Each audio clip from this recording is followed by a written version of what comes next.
What up? It's Adrian from Rabona, Canada, and today we're talking transfers, man. You know that. It's Friday.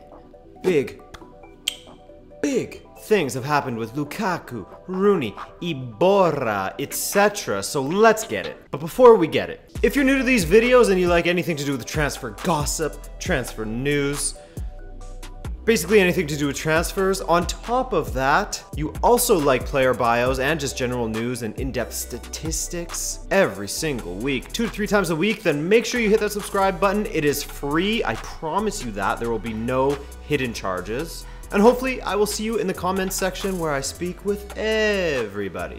All right, let's start with the real banger from this Thursday, and that apparently United and Everton have agreed upon a £75 million transfer fee to send Lukaku from Goodison Park to Old Trafford. £75 million, damn! Those are big boy dollars.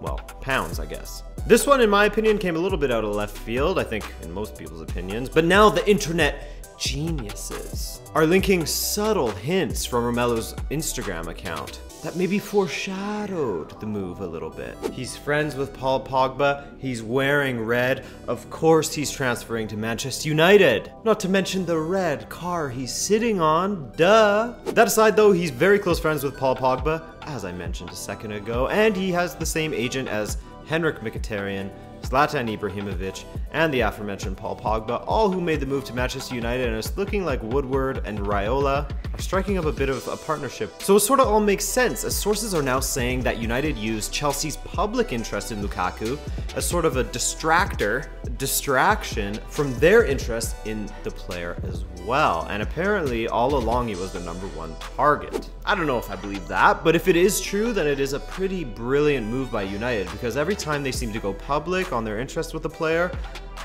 the club that's selling that player is immediately in the driver's seat and can basically name their price, or at least get an extra 20 to 30 million added on top of the transfer fee. So to recap, is it a good signing for United? I mean, yeah, it fills a hole that Zlatan Ibrahimovic has left. So it's an improvement on having no one in that position, for sure. But as I said in my last video, I do have some reservations about Lukaku. Mainly, his first touch is pretty bad. And he does tend to go a little bit quiet in big games. But then again, last season he did score 4 times against the top 6 opposition. So add that to the fact that he's also a proven Premier League goal scorer.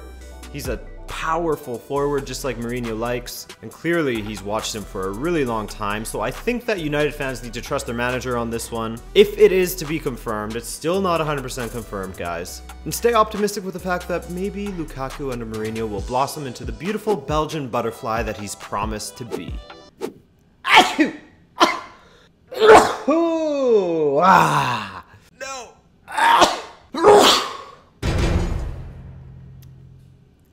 And if reports are to be believed, then heading in the opposite direction is Wayne Rooney!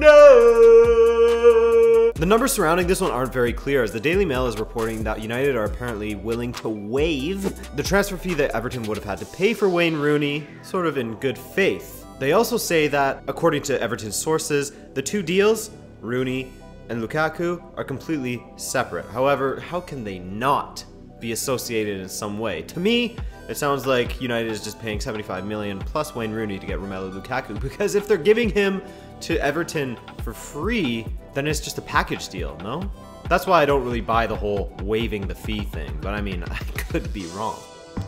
Wouldn't be the first time. What I can't really figure out is who really benefits from this deal if they are sending him away for either a really low price or for free, as the Daily Mail is reporting. I guess United could benefit from it because they no longer have that burden of like, he's our captain, we have to play him, he's done so much for our club.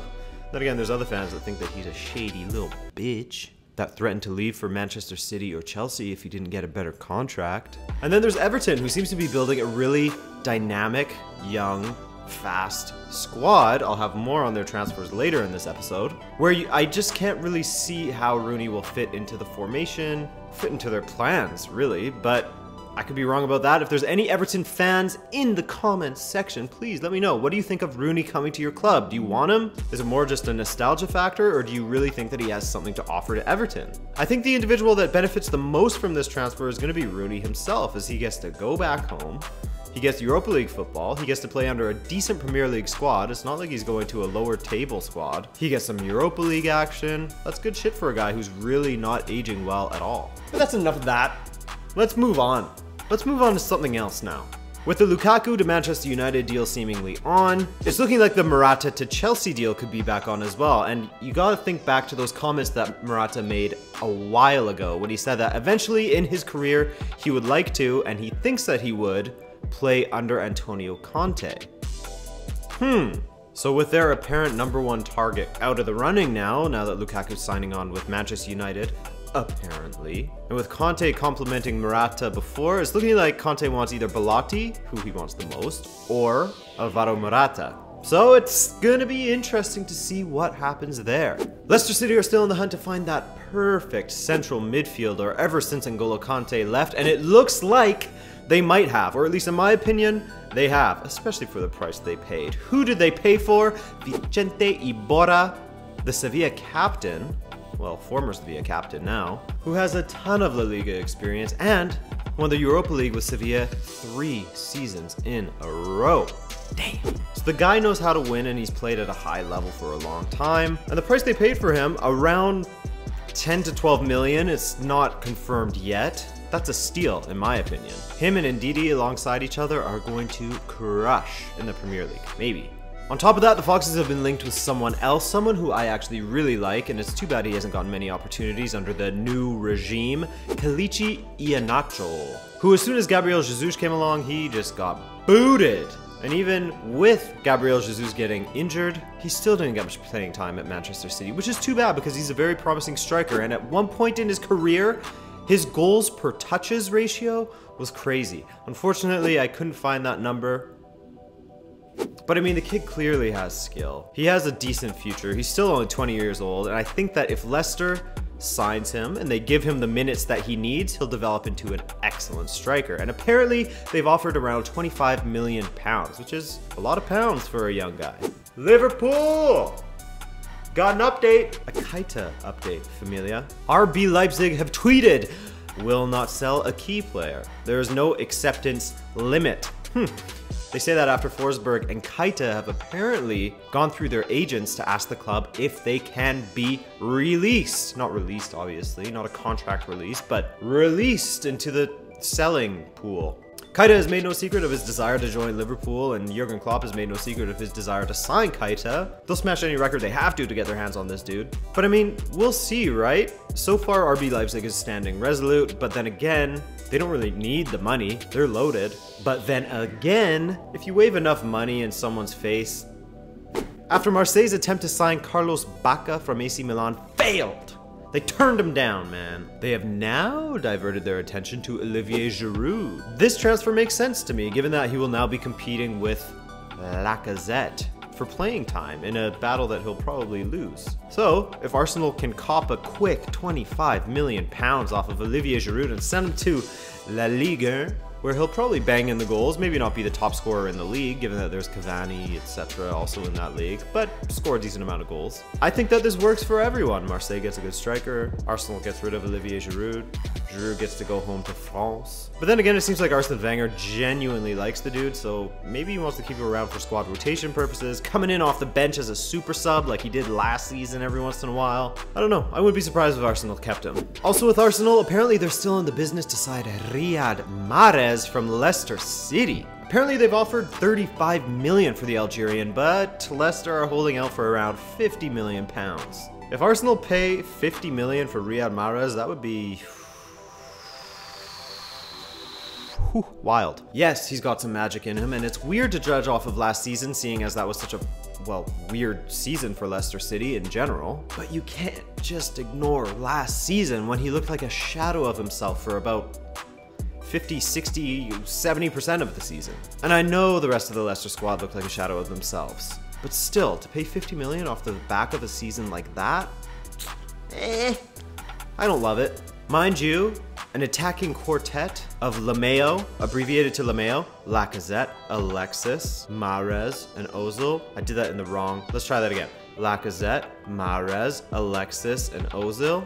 That is a pretty scary attack, my friend. All right, to Italia, Italia. To Roma in particular, who after stealing Gonalons from Lyon for a measly 5 million euros as is reported. By the way, Milan M, my boy, hit me with that recap on Gonalons in the comment section, dude. I'd really appreciate it. But anyways, after signing Gonalons from Lyon for like 5 million, which is nothing, which by the way, are they trying to get cover for Radia Nainggolan?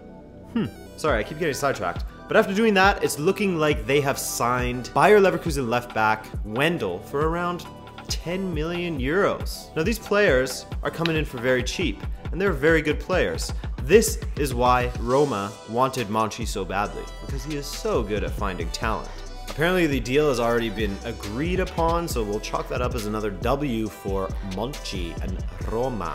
All right, we're gonna go back to Everton very quickly as they secured the signing of another attacker. They've been on fire lately, man. Sandro Ramirez, Michael Keane, Klaassen, Pickford, missing someone, I don't know. But now they've signed Henry Onyekuru, the dude who was linked to Arsenal very heavily early in the summer, and who was apparently within moments of signing with PSG. He passed the medical, but PSG really rushed him and said that he had 2 hours to decide if he wanted to sign with the club or not. And I don't get what the hurry is. Maybe they didn't really want him that badly and they just were like, 7 million, that's nothing. We can sign this guy just for the sake of having him in case we want to sell him on in the future. But slow down, PSG. You could have got a pretty decent player. Anyway, so he turned down PSG. Now he's signed with Everton. This guy is decent. He was the joint top scorer in the Belgian league last season. He has a cool name, and he claims that 48 different clubs wanted to sign him. That's insane. That could also just be a lie. So Everton fans, with all these signings, how do you feel about next season? Where are you going to end up in the table? I say pretty much the exact same place you were last season. But if you finish higher, I wouldn't be that surprised. All right, I feel pretty good about this. I feel like that was a good chat with you guys. I hope that you enjoy your Friday and your weekend. I gotta get going editing this because I also gotta get started on my player bio that's due to come out this weekend. Who could it be on? Well, it's a transfer target for at least Manchester United and Chelsea this summer. Maybe he was mentioned in this video at some point. I don't know. You'll have to tune in and see, and I hope that you do, because I always appreciate when you swing by and comment. So thanks so much for watching, guys. My name is Adrian. I'm not wearing my sweater today because it's hot as fuck, dude. It's so hot out. It's so hot out in Montreal these days. Hot and raining. Like, what the f is that? Anyways, I just keep talking today. I'm sorry. Thank you so much for watching, guys. My name is Adrian. This is Rabona TV. This was Transfer on Friday. I'll see you in the next video. Peace.